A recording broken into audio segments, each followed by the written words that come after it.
My dad was shot in front of me when I was about 11. He lived from that for a while, and he became a really bad, angry alcoholic.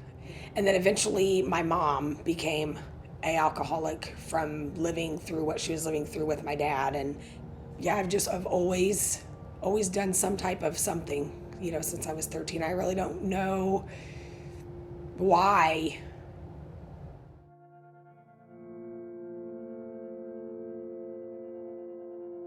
So I had a surgery, when I was probably about 32 years old. They had gave me pain pills, to help recover after the surgery.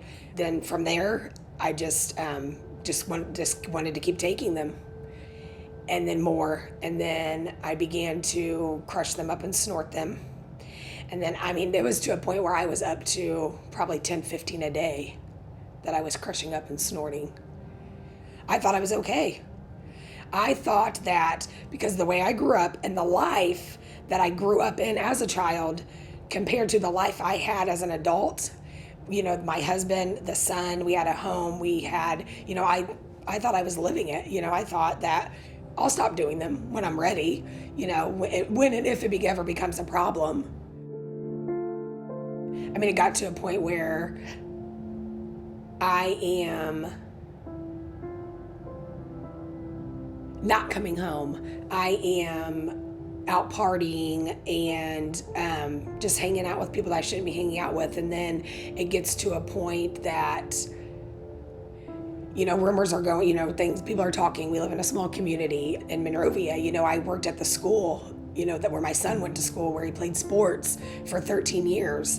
I tried to sugarcoat how, it's not that bad. And my husband was, basically, trying to put his foot down, like, we're not, what's going on with you? We're not doing this. And of course, I'm in the middle of doing drugs. So I didn't want to hear anything what he had to say. He was wrong. So he was the bad guy and I'm moving out.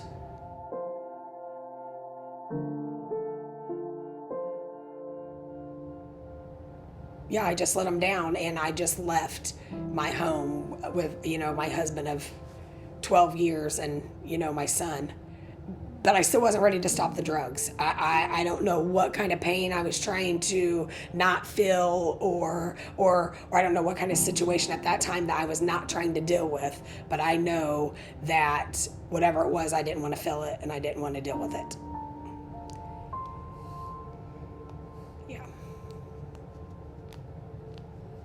That's when I began to turn to methamphetamine. I was gone for a long time. I hadn't seen my son.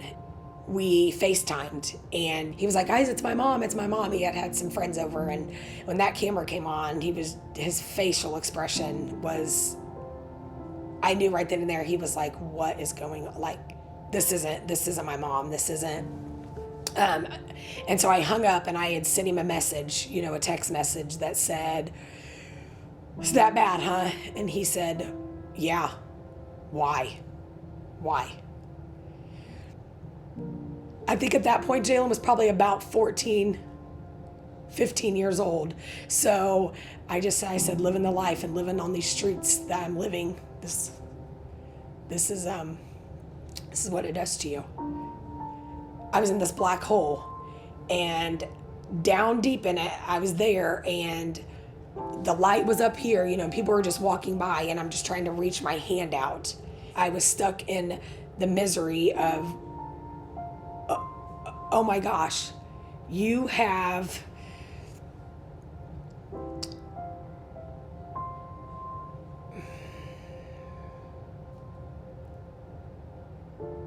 threw away everything that you have worked so hard for. You have literally left your family and everything for drugs.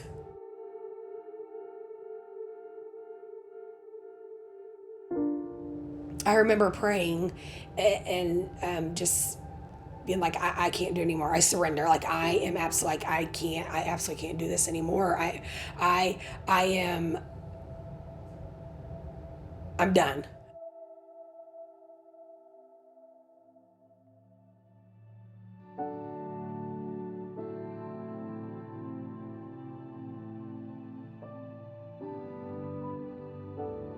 when you walk into that Magdalene house, the love, the support that they show you and the guidance that they give you is it's amazing.